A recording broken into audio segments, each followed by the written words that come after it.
district. So in the meantime, while we are in this process, we're going to continue to give you programming under the umbrella of what we call Activation Plus. The first portion of this programming is going to be digital, just because, you know, conditions being what they are. And so through that, we're presenting this Curators Conversation online. We'll be presenting other future coming programs. If you visit our website, you will see that there is a landing page and it says Virtual Museum under construction. Well, that's the next phase of Activation Plus. We're going to be presenting you our vision for the museum. You know, we're going to have architectural rendering of what the museum could look like, what the exhibition halls would look like, the quality of work that we'll be bringing to the city. And to fill those spaces, we are working with guest curators that are going to be proposing exhibitions, curators from around the world, presenting contemporary art of the highest quality, and really giving you a taste of the bold vision that we have for what the Doral Contemporary Art Museum is going to be very, very soon. And we're thrilled to be able to do that. You know, our team has worked very, very hard putting this together, and it wouldn't be possible without the contribution and the hard dedication of some very important people. Mara Martinez has been phenomenal in her work, leading the initiative with the Digital Museum, and we're very grateful to her. Marcelo Lobel, who is one of our founders and board members, he is the engine that keeps us running, and his devotion to us and belief in us, always kind of pushing us and supporting us, really makes it wonderful to be part of the administrative team, and we couldn't do it without him. And of course, we can't leave out our Director of Communications and Community Engagement, Ms. Daini Tapia, who I think you've heard me say before, you know, we'd be lost without her. She's a fantastic member of the team, and she put this together for us. And I just want to make sure that we thank all those who contribute to this program. So without further ado, on behalf of our board members and founders, Ingrid Rockefeller of the Rockefeller family, Dr. Flora Mayoral, Marcelo Lobel, and our Executive Director, Jorge Luis Gutierrez. It is my pleasure to introduce our three fantastic curators for this evening. If you are not familiar with them, by the end of this, I promise you, you are going to be a fan, right? I'm telling you, you guys are in for a treat. Their work is innovative. They're going to bring you new perspectives. And I can't say enough, first of all, you know, for our dear, dear friend, Mr. Omar Lopez Shahood, who is an impeccable curator, renowned and respected artistic director for the Untitled Art Fair. And frankly, you know, we're honored to have you and consider you a friend. And thank you for bringing these two exceptional curators this evening with us. Our next curator is Alexia Tapa, who is currently in Chile, but it has a history of programs throughout the world. And the biggest endeavor right now that she has upcoming, which you have to keep an eye on, is the Bienal País Bienal. And it's coming up in Guatemala City. And that is something you want to keep an eye on. If I'm correct, it's the 22nd year of the Bienal. So there's something very, very special. It's 4 years. It's like 44, exactly. My apologies, because it's the 22nd time. So that's going to be something quite exceptional. I'm personally looking forward to hearing about that. And of course, last but not least, Mr. Miguel Lopez, who also has an extensive history of writing for publications across, you know, the US and the world abroad. And his curatorial work has been recognized by international curators, the Independent Curators International. And he is the chief curator and director for Teoretica in San Jose, Costa Rica, which is, if you're not familiar with it, you have got to check out this space, the programming they have been doing for a very long time. It's a jewel in Central America. The program is exceptional. Like I said, if you're not familiar with these three curators, by the end of this, you will be a fan of theirs. So with that, it is my pleasure, and I leave you with our curator conversation for the evening. So thank you. Thank you. Thank you. Thank you. Well, Alexia, Miguel, we're gonna just start a conversation that is gonna be casual. And one of the things we discussed before was that we wanted to be a conversation because we all know each other well and we respect each other's work. And I'm a big fan of both Alexia and Miguel. And I have to say that I've been very fortunate to have seen many of your projects and to have followed what you have been doing in the context of Latin America, but also promoting and working really hard to give exposure to artists from the region. It happens that both of you are now connected to Central America, which is a place we discuss very little is known about in many circles, even though it's a very dynamic place and a lot of things happen there that people perhaps are not aware of. But I want to sort of hear a little bit about each of you and what you have been doing. I know, Miguel, that you've done some work, extensive work with Cecilia Vicuña, as well as an exhibition. Alexia, you were working also with Loti, and I want to hear a little bit of that work that you dedicate so much time and effort to work with artists that have been extremely important, not only within our contest, but internationally. And I would say my first sort of question to you is to talk a little bit about sort of the work that you've been doing, what you've been researching, what your goals are as a curator, and just we'll go from there. Alexia, or okay. Okay, well, first of all, thank you very much for the Doral Contemporary Art Museum. It's such a pleasure, and I'm so happy to be in this panel with you, Omar. Thanks for the invitation, and with Miguel. Miguel is someone that I keep bumping into in different parts of the world. Now nice to see him in the screen.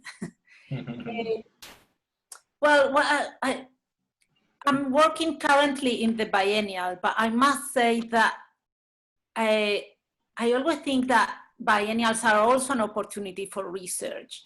And in this case, in a way, what I'm trying to say is so many other projects that one do that have a beginning and an end in a certain period of time. But there are other projects that one chooses to work in, which are where you devote yourself, especially when you work one-to-one with an artist like Miguel did with Cecilia or with Patricia Belli. In my case, it was such a pleasure to work with Loti Rosenfeld for so many years.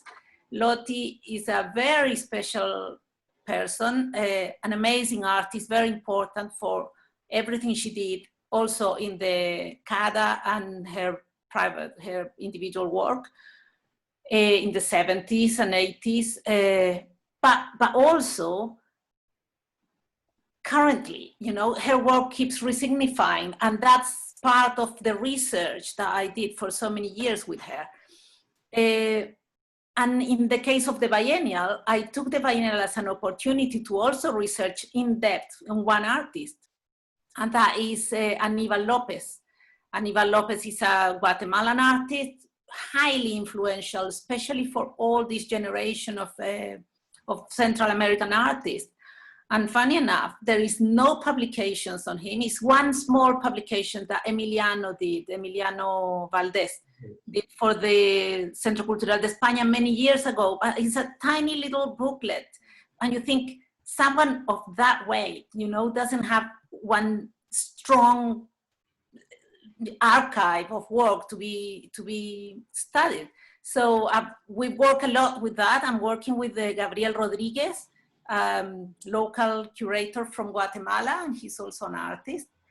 And so we developed this project, which I found the most thrilling and, you know, amazing thing we did during the research time of the biennial. That is an archive of interviews to people that were close to Aníbal in different ways, like from, you know, writers, market, gallerists, friends, colleagues. And all of this is going to leave, you know, a legacy that people will be able to research, people will be able to visit. This is going to be online for everybody's use. We're going to donate copies of this archive to different museums. And so I think this juggling different kinds of projects, it's really exciting, but it's always, I have at least that deep Ay, convencida, like, believe that, yeah, that working in depth one-to-one is something that really excites me, and that I think is you get to a point, to a level that you don't get when you do too many projects at the same time or with too many artists at the same time. And well, we can talk later about Platform Atacama and other projects. But this is a very interesting approach to the biennial, Alexia. The fact that you are looking at also artists that are that have worked and lived in the case of Aníbal, that he was based in Guatemala, and perhaps there are a lot of people that don't know his work. But it is an extremely important artist, and using the biennial as an excuse, I would say, to really bring those artists to the spotlight. I think that's a fantastic opportunity, and yeah. It's basically using the biennial as a platform to produce research, produce content, and produce visibility for Guatemalan artists. Although it's an international biennial, but the main focus is on the local artists. And also many of the artists from the Altiplano, from the highlands, that are producing extraordinary work. But going back to Aníbal, I said the other day, I was talking to a colleague from Brazil, to think of the work of Guatemalan artists without thinking of Aníbal is like thinking of Brazilian art without Helio Itisica. How can he be so invisible for the rest of the world? Is something that really takes me. There is, I mean, perhaps you can talk a little bit about that work that he did that was so important, where he basically had this silhouette of a person that you could hear sort of the dialogue. But can you tell us a little bit? Because this is a seminal, I mean, this is an important work by Aníbal, and perhaps you can talk a little bit about this particular work. Yes, basically, most of the work of Aníbal, what he does is that he puts the spectator of the work in a very difficult position without the spectator really noticing what's happening until something catches, and you know that you're becoming how do you say it, like an cómplice, an accomplice. You know, one of the works, well, the work you are talking is fantastic. What he does is I don't know how to say it politely, he takes a piece of the art world all the time. Like, what he does with that piece is that Documenta invites him to participate, and they give him a big budget. What Aníbal does is he uses the budget to hire a paid assassin. And he takes him and flies him, and he's doing all of this with a budget from an art institution that is half paid by a very rich collector, you know? And he takes this assassin that is behind the screen, where everybody can ask him questions. And the questions start like, what do you do for a living?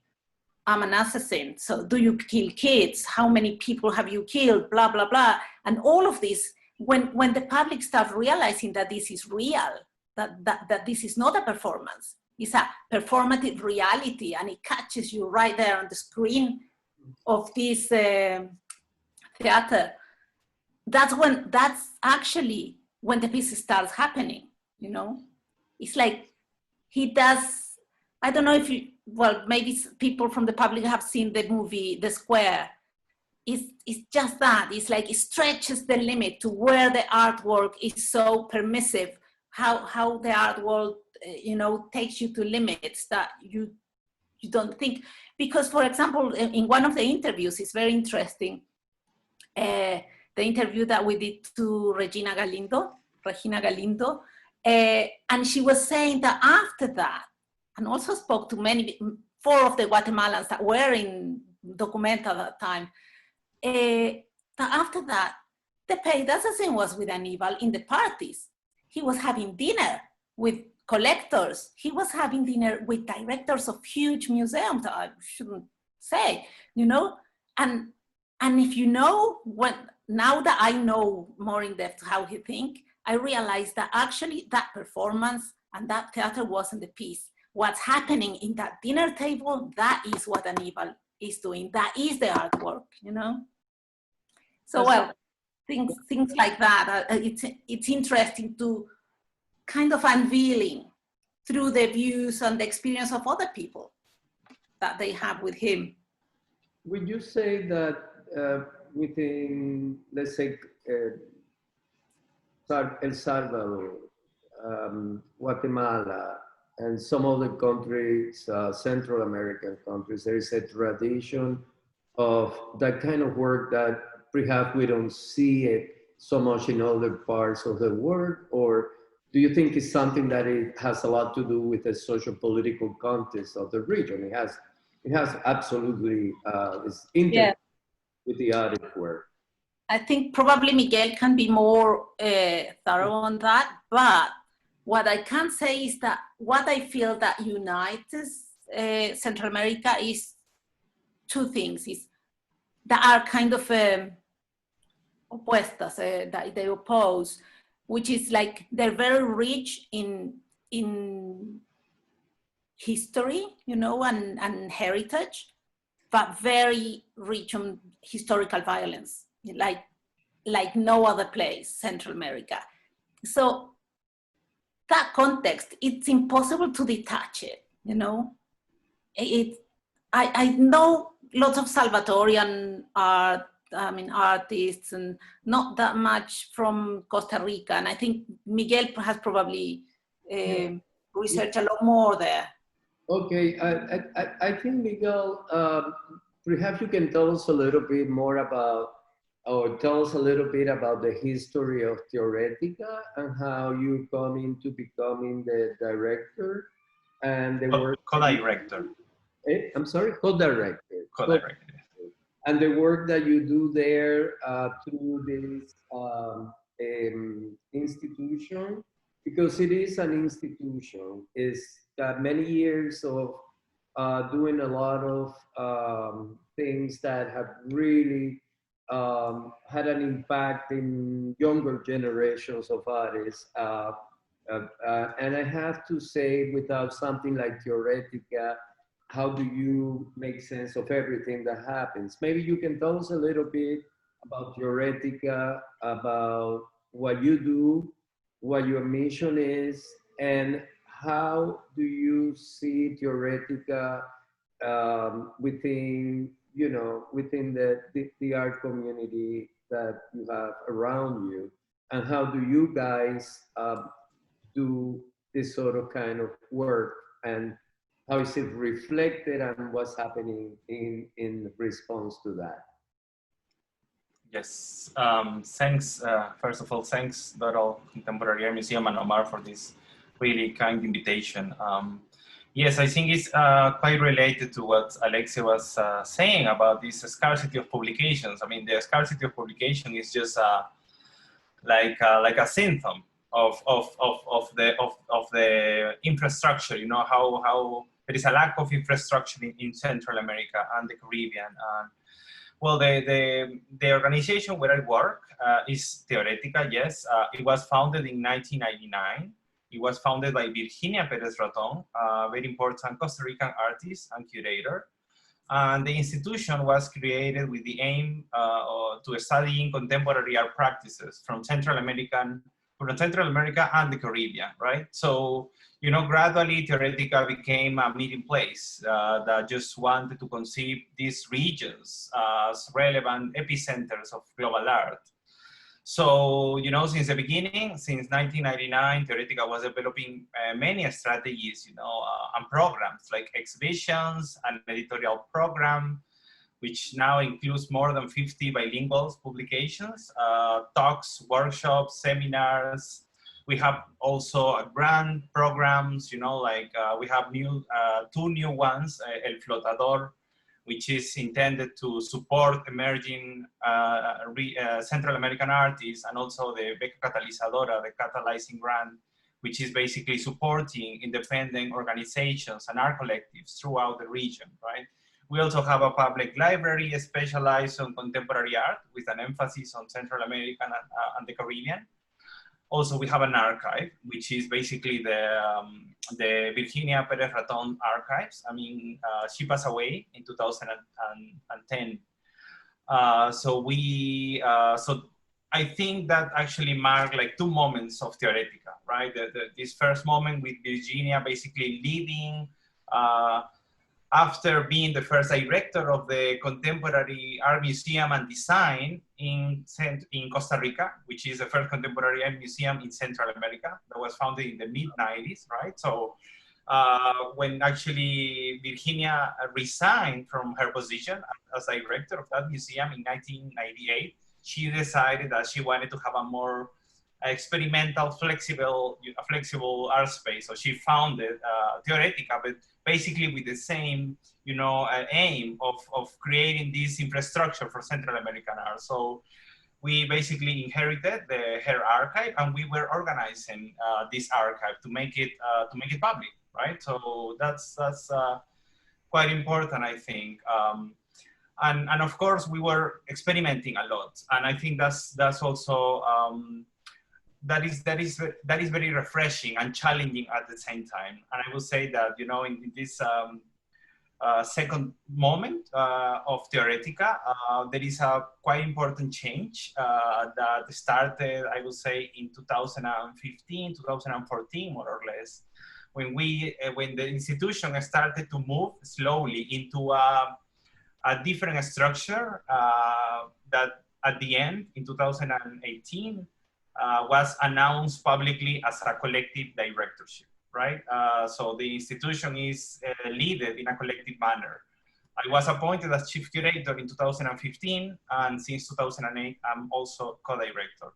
So this is really interesting because we were basically asking ourselves what it means to lead an institution, right? And what is the role of institutions nowadays? And how can we also, not only show contemporary art practices, but also introduce, this experimental, energy into the way we organize and we imagine the institution itself. So I think we were also influenced by artist-run spaces like Beta Local, for example, in Puerto Rico, which is also collectively directed, and other organizational models. But also I think another important influence was Arts Collaboratory, which is like a self-organized ecosystem, which includes around 25 organizations from Africa, Middle East, Asia, and Latin America. And that was also quite important because Arts Collaboratory is focused on social change. So we were also rethinking, what it means to create an intersection between art and social change,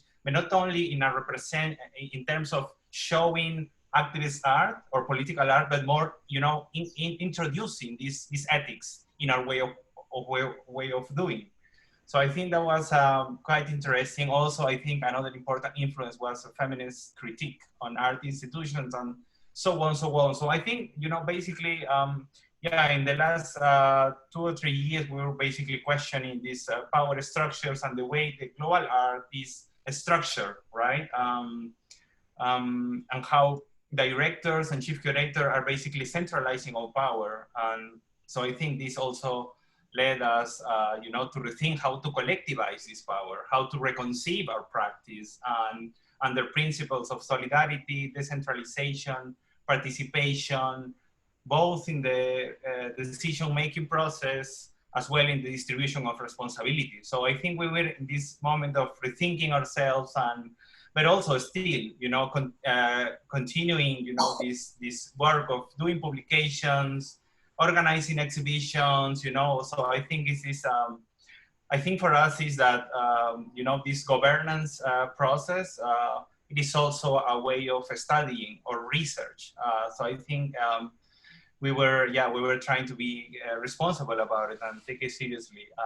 But yes, I think, what Alexia basically said about situation of Aníbal is quite common in Central America. I mean, I curated a retrospective exhibition of Patricia Belli, which was the same case of Aníbal, a super important artist who started to work in the mid-80s, who actually introduced in a very radical and pioneer ways issues around feminism, for example, right? Under the Sandinista revolution, and questioning so many things in such a radical way, and it is unbelievable to think that it didn't exist, right? A publication about her work.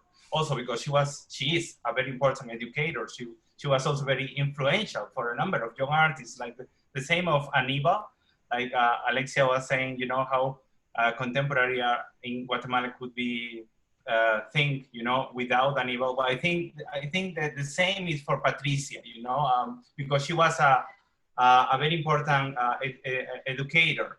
So yes, we, for example, we organized this retrospective exhibition in 2016, and we made it travel to Nicaragua, to the Fundación Ortiz Gurdian, which was also very nice, and then traveled to Guatemala. So traveled to Nicaragua in 2017, and then to Guatemala in 2017 as well, to Fundación País. So, and in that context, we also published a monographic book. I do believe that it's super important doing, you know, producing publications. This is really, really necessary. So I'm super happy that you are actually doing this, Alexia. It is so important. Yes. We are actually curating the first retrospective of Aníbal as well. Mm-hmm. And thinking about Patricia Belli, because I have a connection to Nicaragua, as you know, I went there to do a biennial a few years ago, and I met Patricia as an educator. She was doing a Espira Espora, which was something that she created that the art school in Nicaragua lacked a critical approach, and she created her own, and she was responsible, as you mentioned, for a whole new generation of Nicaraguan and Central American artists as well, because some of them, she would create these sort of residencies that were 6 weeks long, and they will come from all over Central America. She's done an amazing, I mean, she's a fantastic artist that is not necessarily very well known outside, but she is extremely important, like Aníbal, and I have to say, yeah, Nicaragua is a funny place because it's a very small scene, but if you want to know the scene, it's Patricia Belli. You know, there's Raúl Quintanilla, which is also an artist that has done a lot of work there. And a number of other artists, but it's easy to tap into it. But once you get into it, it's layered, and you keep finding more. And of course, Juanita Bermudez is the queen of, you know, if you ever want to go to Nicaragua, make sure that Juanita is there. And because you did work with Juanita and the foundation, and you managed to do this show, so you can talk a little bit more about your experience there and how it works. Yes, I think you know, the intention of presenting this revision of 3 decades of Patricia Belli's work was also an opportunity to promote collaborations between art institutions in Central America. That I felt, you know, when I moved to Costa Rica in 2015, I was quite amazed that wasn't happening actually. And for me, you know, when I actually started to curate exhibitions and writing about contemporary art in 2005, 2006, that was also the moment when, you know, in South America at least, a number of institutions like Mali in Peru, Banco de la República in Colombia, Pinacoteca in Sao Paulo, Malva in Buenos Aires started to co-produce exhibitions together, right? And basically these traveling exhibitions were being seen in different countries and doing publications that otherwise would be impossible to have. You know, I remember the retrospective exhibition of Fernando Brais, you know, co-organized by Mali, Malva and MUAC, and among many others, Oscar Muñoz in Colombia that traveled from Colombia to Peru. So I was thinking, you know, actually this kind of collaboration are changing the landscape of contemporary art, and we really need to make that happen. So, you know, the opportunity with Patricia was doing that, right? To encourage interinstitutional alliances that could actually bring bring community, you know, and discuss about our histories that are shared in different ways. And I was super happy, you know, with this collaboration with Fundación Ortiz Gurdian, with Juanita, but also with Fundación Pais. They were very enthusiastic about making this happen. And also was very special because, for Patricia, I think, you know, because in every city, she had like a number of students and different like colleagues. And I think her work was perceived or was interpreted in a different way. But I think for me, one of the most important aspects of this project is related to what you were saying, Omar, is this, you know, creating these interinstitutional dialogues. This is super important, and we really need to keep doing that. I mean, and we were already thinking about continuing collaboration with Nicaragua when this situation with Daniel Ortega started, right? The protests, and actually this book of Patricia Belli was planned to be, I mean, the original plan was doing the printing in Nicaragua. But that didn't happen because of the protests and this very, you know, authoritarian repression that is still very present in Nicaragua. So I think it is quite challenging. It is super, super challenging to work in Central America, but still we need to push in that direction. This is super important. Yeah, absolutely. And this brings me to a question that I have for both of you. Maybe Alexia, you can answer this question first. And is that both of you have worked extensively in Brazil. How different is it Brazil, let's say, working in Brazil, which has such an institutionalized system and such a rich number of museums, institutions, and so forth, in comparison to Central America, which is a place that the beauty of it is that it's kind of an empty canvas somehow, and there are things that you can connect, but it's not so structured. It could be the perfect ground to create some new form of system that is what you both been talking about. Can you tell us what is the difference between I think there, in my experience, I mean, talking about working with institutional-wise is totally two different worlds, because Brazil is very professionalized. I mean, from Latin America, is the country, Mexico and Brazil, the ones that are very much, you know, inserted in an ecosystem, more international, more, and they know how to work. People have very clear what their tasks are, and, you know, it's really easy, because as a curator, you just curate, and everybody knows what they have to do. Now, in Central America, there are very few institutions. Things are not very professionalized because they are very much outside the system. So how can they professionalize if they're not being that much part of the system, like internationally?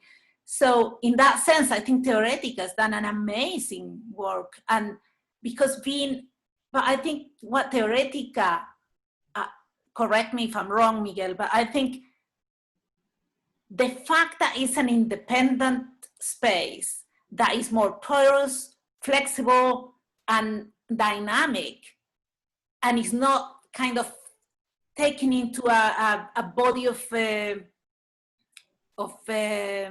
bureaucracy, makes it much easier. And especially I'm thinking in terms of COVID, for example, now. It's like I'm seeing lots of institutions and teams in different parts of the world, like how this COVID, this distance, this, you know, this having to work independently, I mean, from home, how it's affected. And some teams have made them stronger, and all these hierarchies have kind of even. I mean, the director is working together with the person from communication, and communication has to work absolutely much closer with people from education, because they are producing work, I mean, producing stuff that's gonna go online. So all these hierarchies are kind of fading a little bit.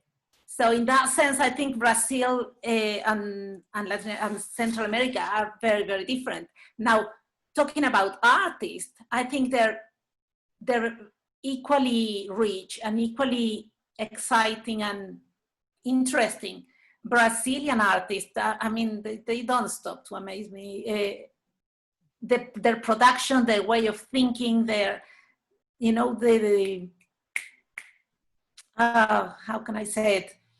They are so much on the ball. They are producing all the time. They're thinking, they're doing things, and they're not just producing art. They're very much activists in Brazil.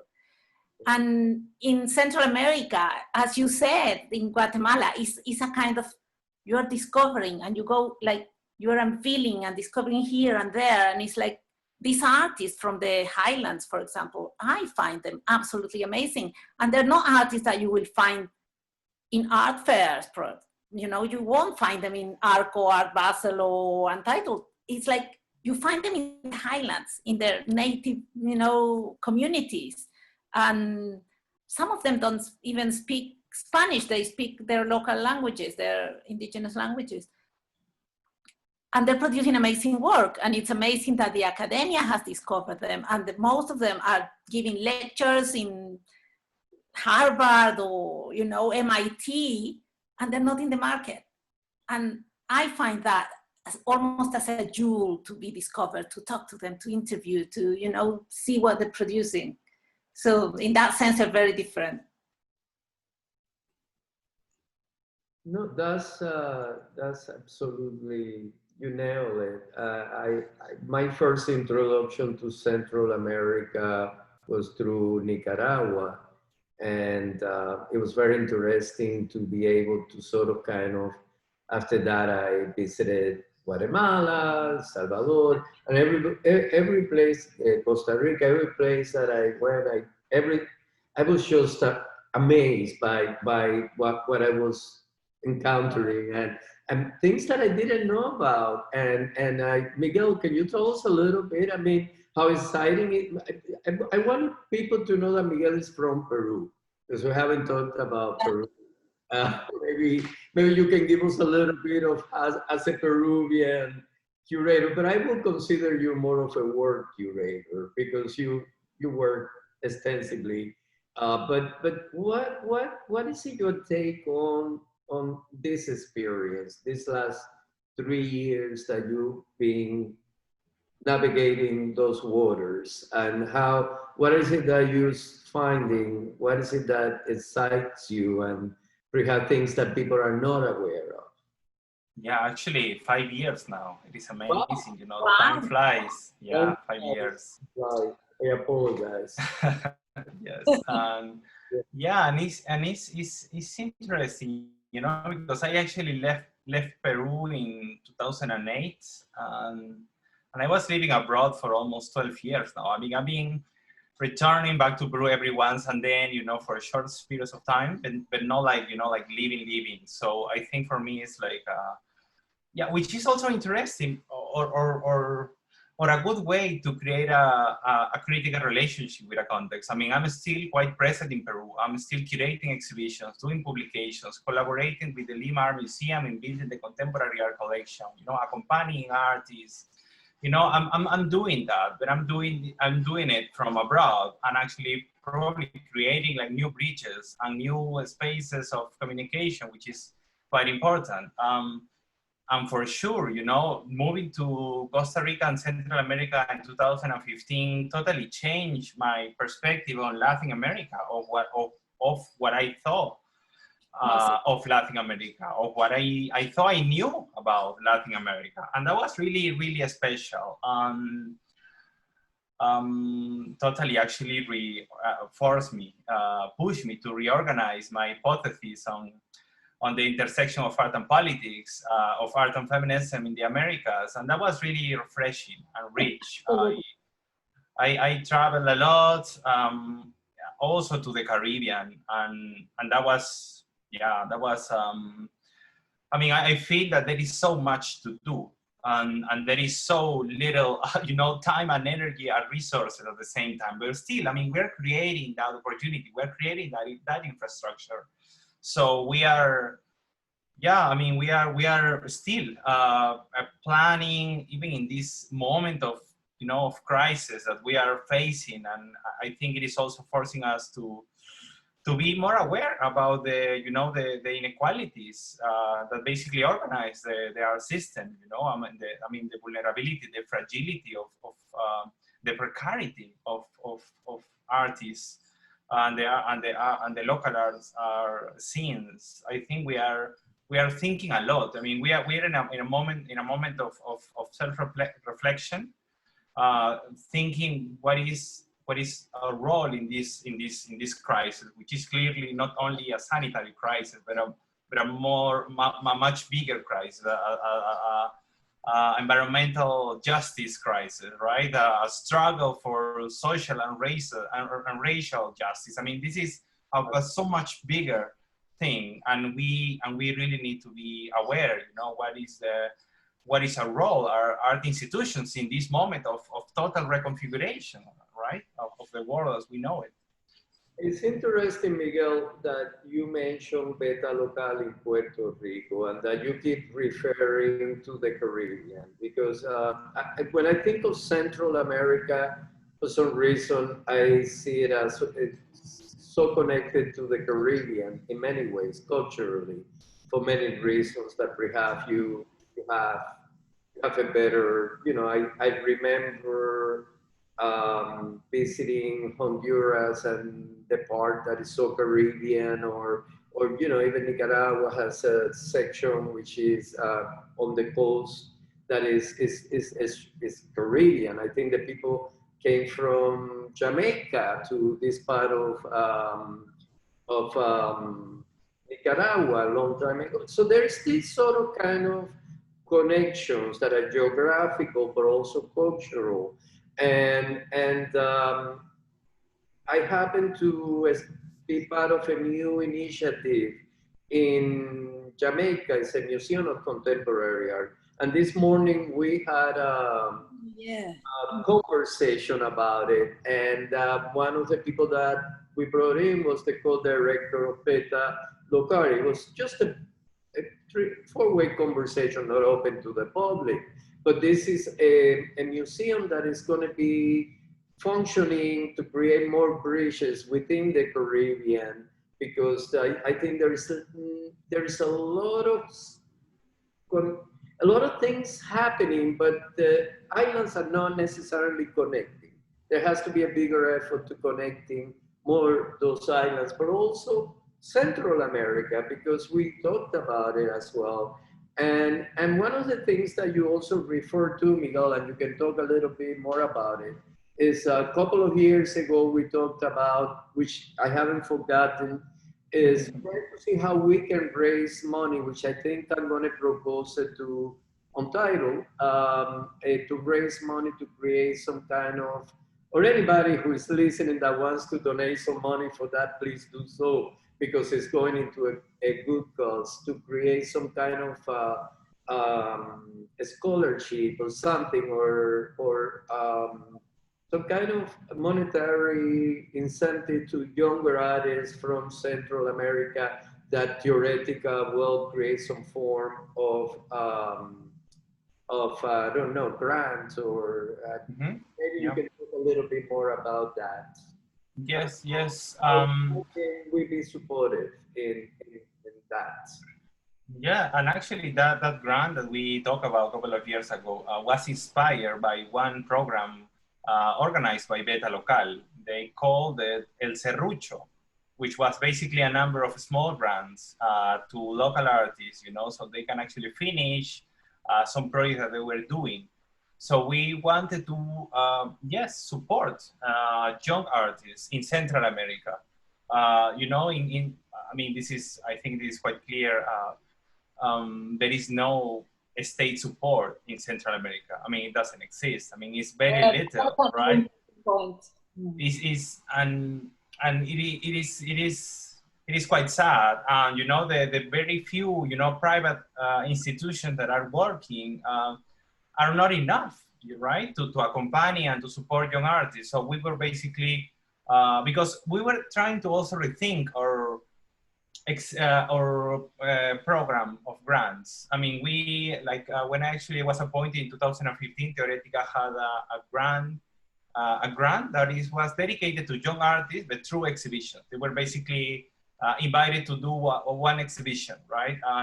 And we were thinking, I mean, maybe it's not all about exhibitions. I mean, what if the artist just want to do a process-based artwork, right? What if the artist doesn't want to do something to be hung on the wall? I mean, and we need to be more open. I mean, we can actually cover more. We can have a larger influence in Central America. So we basically changed that grant into this new one that are offering, I don't remember the number, but I think it's a good number of grants to artists from all over Central America. And we're launching the second edition later this year. I think it's in September. So Omar, you still have the chance to support if you want to.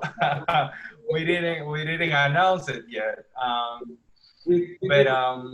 Title online, and we raised $50,000 for New York Foundation for the Arts through Favor, an artist edition, and it sold out 50 in the edition. So I'm thinking that perhaps we can open it up and talk to the team and see how we can. But again, anybody that might want to donate to this, please do so, because it will go to a very good cause, and as little as $2,000 can do a lot for an artist. Definitely. Yeah. Central America is like. When I visited San Salvador, that I met a group called Teoría del Fuego, the fire theory, with 4 artists that work together, and I was so moved by how they work they were in downtown San Salvador, and when it was really dangerous, because it's gotten a bit better, but it was basically, it was divided by one street where people were sort of, if you cross to this side, you could be killed, or if you go to this other side, you could be killed. It was a complicated situation, and they worked within that, right on the border, and their money was so little, and they did so much with no money. And I ended up actually inviting them to do a project in Norway, and then they came and did a project in New York. But I had to like sort of find money somewhere else to be able to do that. But because I was moved by how artists were basically with nothing. Right now, there is an artist in San Salvador that you might know that opened a space called La Única. Yes. Which is a very nice initiative. It goes by Nadie. Nadie, yes. Are you familiar with his work? And I'm fascinated, and I want to see how I can also help in one way or the other, because it's a new space. Maybe you can tell us a little bit more about these new initiatives that are happening in the region now. Well, yes, there is actually a number of new initiatives that are being created for different reasons. I mean, there is, for example, Macula in Managua, which was also a way to respond to the political situation in Nicaragua, creating more like experimental happenings and gatherings, and, you know, like music performances, and also producing printed material that they circulate, you know, anonymously, which are also a way of critiquing, you know, the political situation in Nicaragua.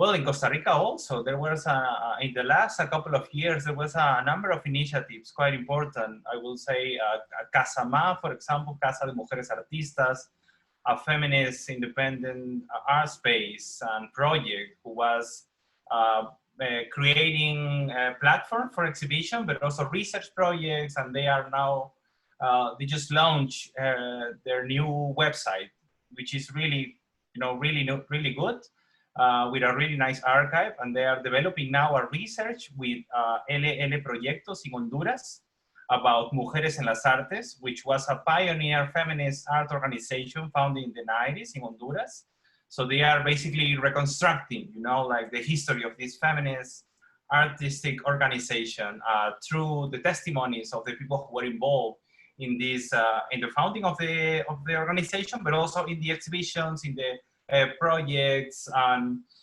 yeah, I think, yeah, there is a quite vivid, you know, the local art scenes are basically creating new platforms to be in dialogue, to respond to the political situation, to look for resources, to create new spaces for conversation. And that's why, you know, one of the grants that we are actually giving every year, the Catalyst project, is trying to encourage that. Actually, last year, we gave the grant, if I'm not wrong, to Fire Theory, and also to LL Proyectos from Honduras.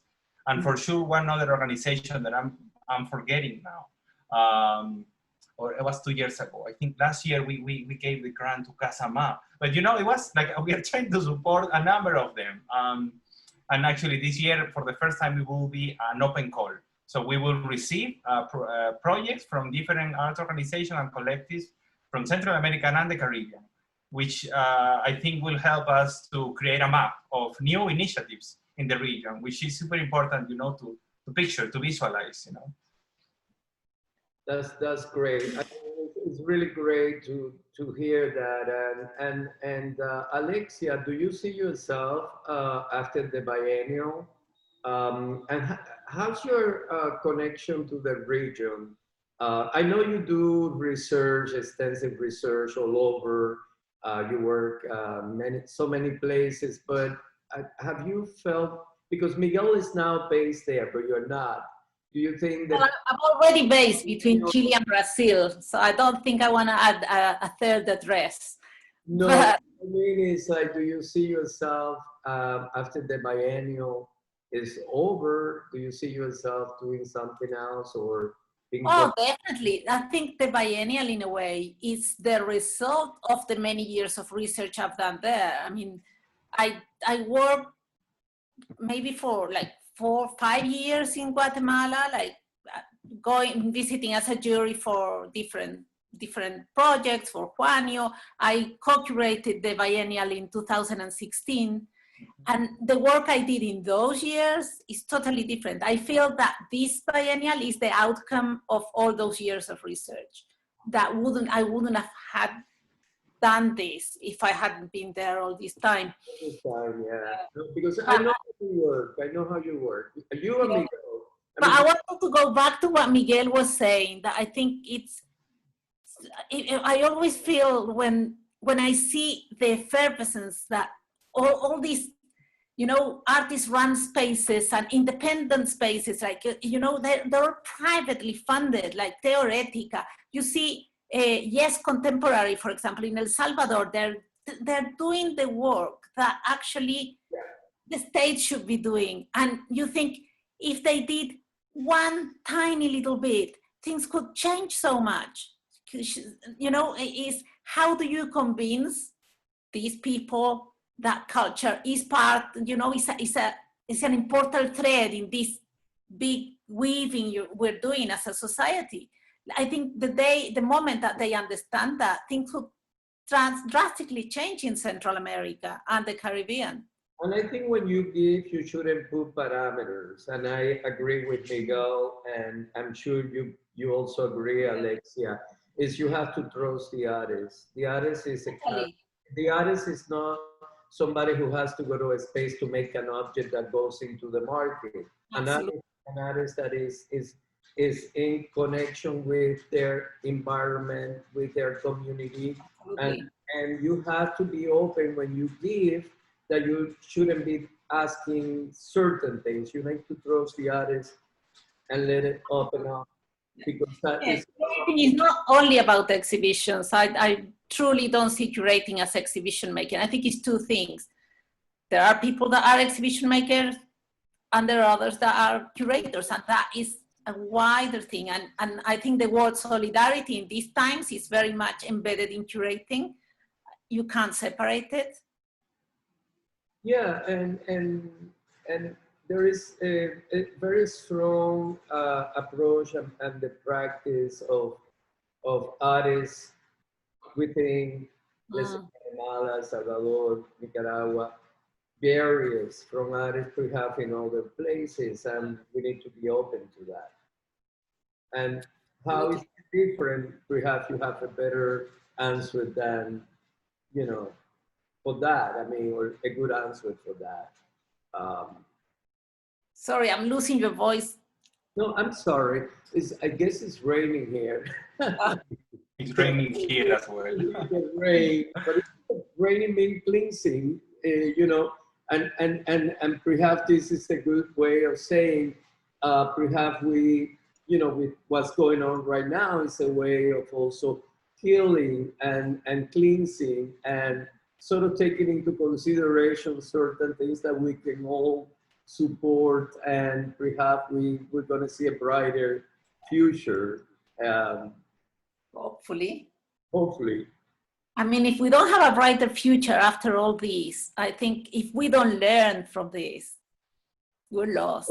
So I don't want to, you know, I don't want to extend the conversation because I can be talking with both of you all night long, because I am really enjoying now. Now I'm starting to really get into it, but I wanted to, because we're almost finalizing Alexia and Miguel, I wanted to open it up to both of you to perhaps say something you didn't get to say, or something you wanted us to know about that we should be aware of, and just up to you what you feel that you wanted to say that you couldn't get it across.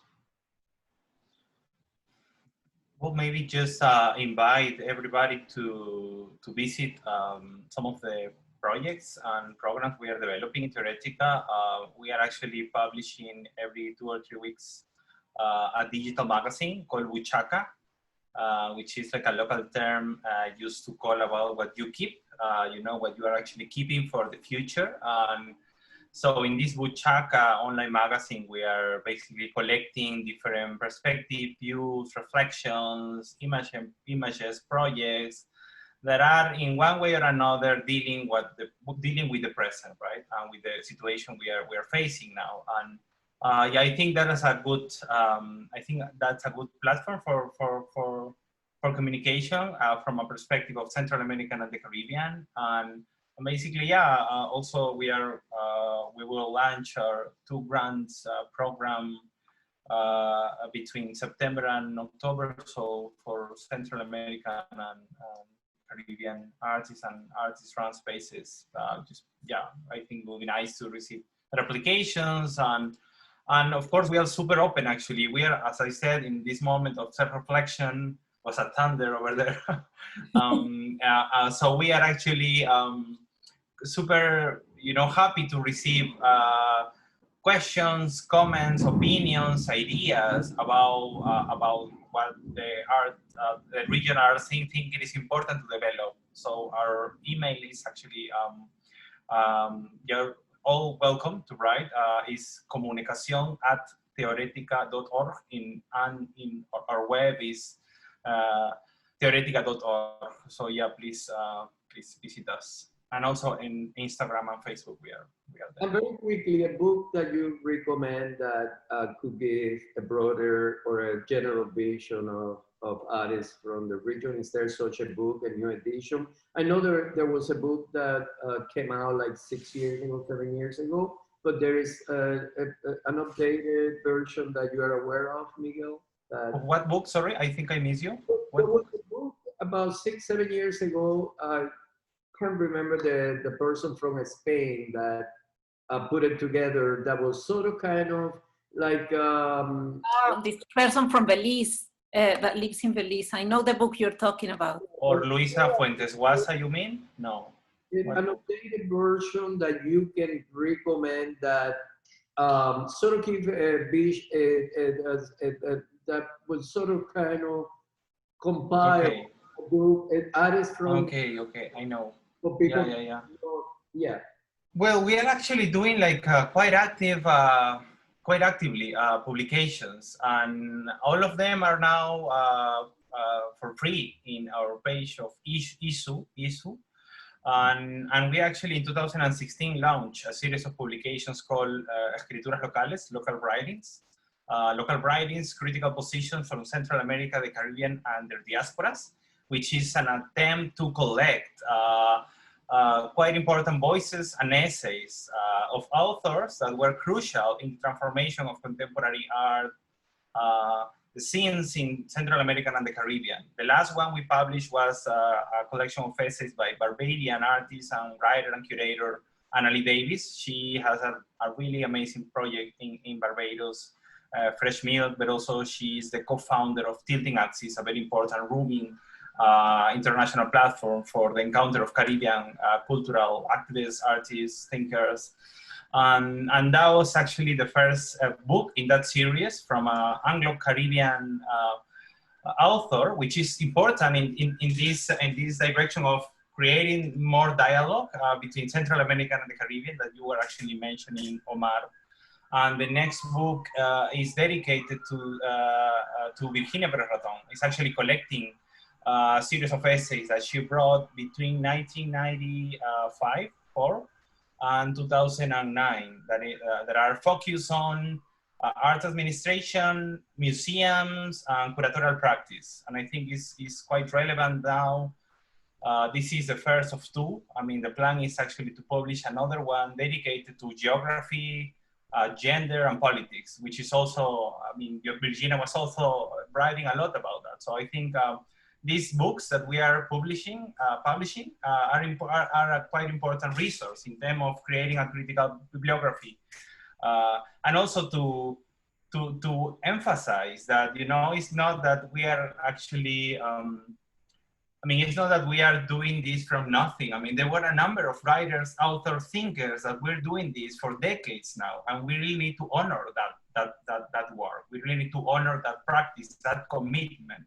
We published a book. The first one was by Tamara Diaz-Bringas, who was an important curator since, who was involved in Theoretica since the beginning. The second one collected the text by Adrián Samos, a very important writer and editor from Panama. The third one collected the text of Rosina Casali, curator from Panama, and so from Guatemala, sorry.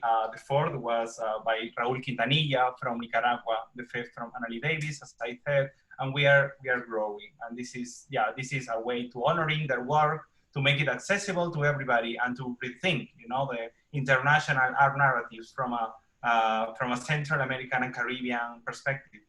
To have access to these publications, they can go to your website and can order them from your website. I think if you Google Theoretica and ISU, you will go directly to it, and you can also find there the monographic book that I edited on Patricia Belli and some other publications. So yes, it is totally accessible, and you can look for it. Yeah. Alexia? Carry on with Miguel's line of books. Something that I didn't mention is that by the end of the year, it's going to be coming out a book on the first monographic, which is a real shame that Lottie died just last week, and she won't be able to see that book done. I mean, she saw part of the graphics, but it wasn't finished.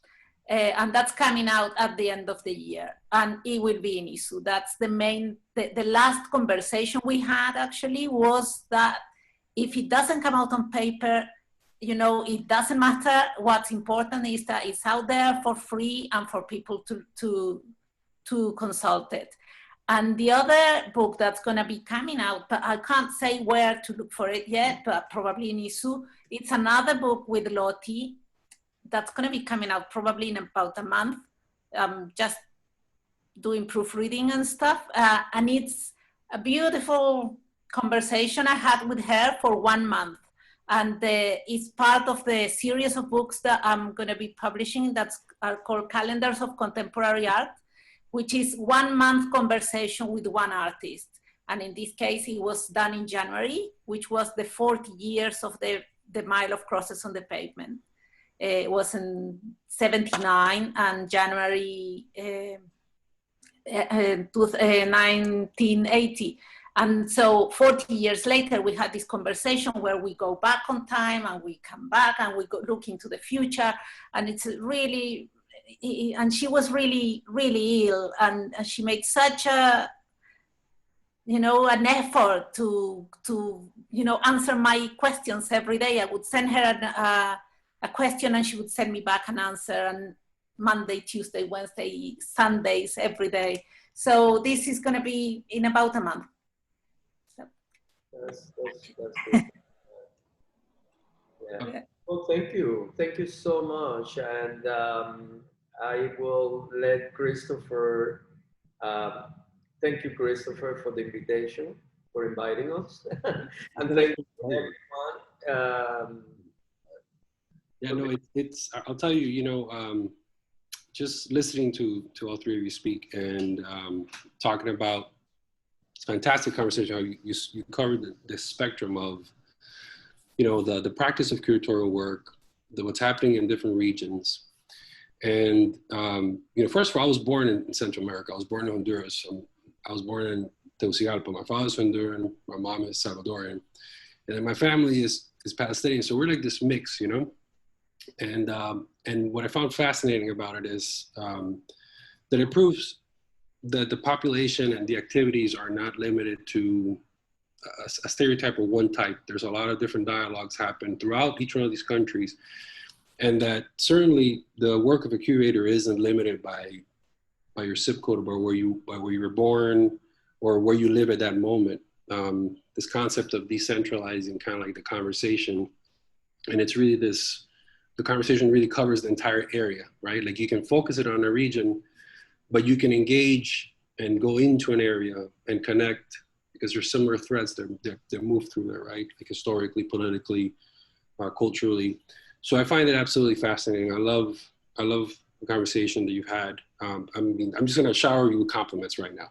And I love the importance of putting it in writing, the publication, the research that needs to be transcribed and you know, processed and kind of ruminated over and put into writing and then conserved, because that interpretation then is shared and it's accessible. And I want to commend you on making that writing free.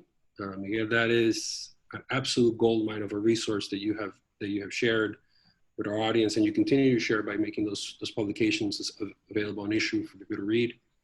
That is wonderful, and that's a way to preserve the work and also for others to continue and immerse themselves in it. So I think I have to commend you on that wonderful work. And Alexia, the comment that you made about there's people who make exhibitions and then there's curators. And I think you really elaborated on it throughout this conversation on how you can certainly organize an exhibition, you can put together an event, but the work of the curator, especially in these times where you do the research, you connect with the subject, you transcribe it, you interpret it, you become a vehicle for it, and you honor it. Most important of all, you honor it. You don't change it into something else. You're honest about it. And I think you explained that beautifully, you know, as you explained your work and the trajectory of the work that you've done. So I want to commend you on that. I think it's exceptional. You know, it's an honor for us to have you guys here today and to listen to you speak. And Omar, you know, I mean, what else can I say about you, man? You know, like you are, you know, you're exceptional, but you're gold, you know, and we are blessed to have you as a close friend, and for you to have provided us with this, you know, wonderful pair of incredible curators. And also, one last thing I'll say is that I love is that you pointed out how, you know, the issues that are happening for artists to be sustainable, to be able to create work. It's a problem that, of course, happens everywhere. Just unfortunately because of the nature of the practice, you know, and economics and so forth. But in certain places, there's more of a system that would allow for it to happen. So whether it's the grants or the funding or collectors, and that ecosystem, if you will, allows it to be a sustainable practice and success.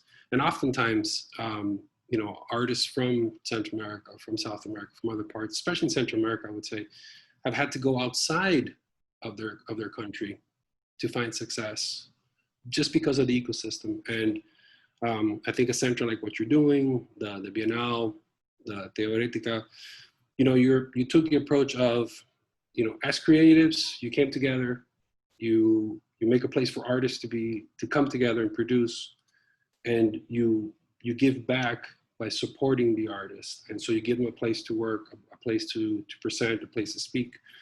And that is what cultivates and allows for this fantastic work to continue to grow. And so it's a way to give back. And I want to commend you on that. It's, you know, that's what it's about. It's about keeping it alive. So I think it's beautiful what you guys do. I'm very much looking forward to seeing what else comes next.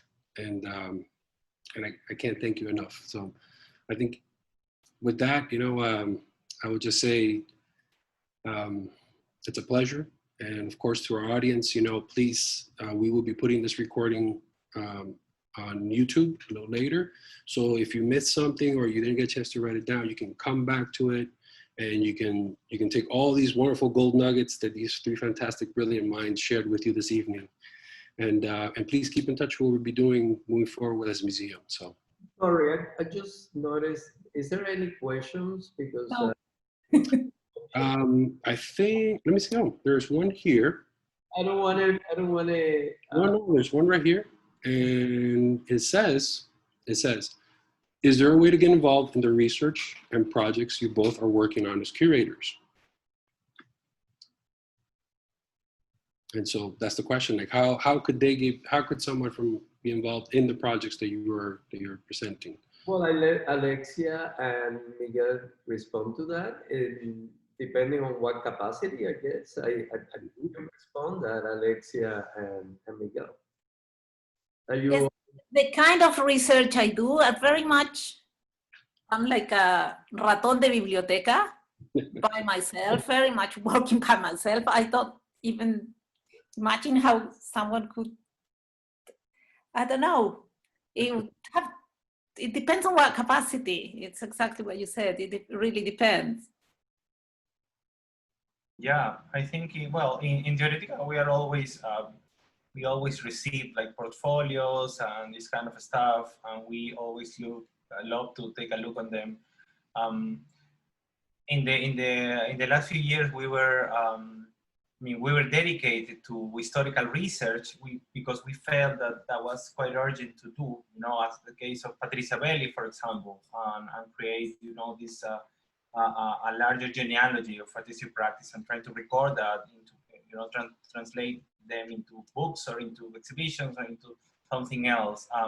But I think we have a depth with probably younger generations, and we are trying to focus on that as well. We would love to do more and more, always more.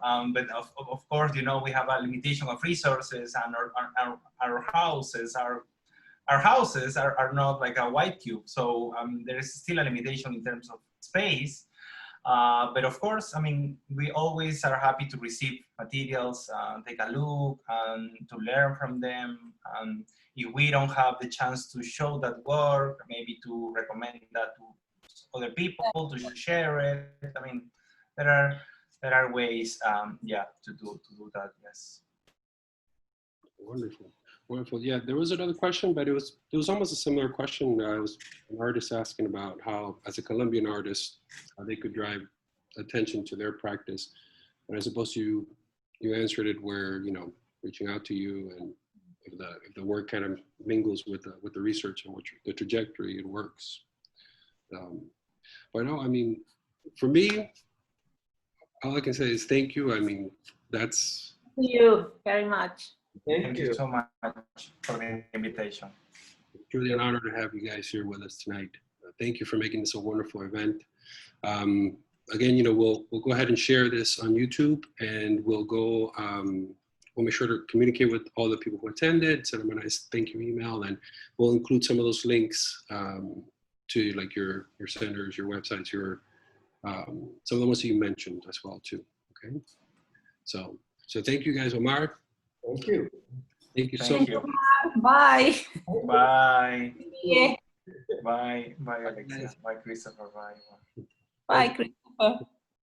My pleasure. My pleasure. Thank you.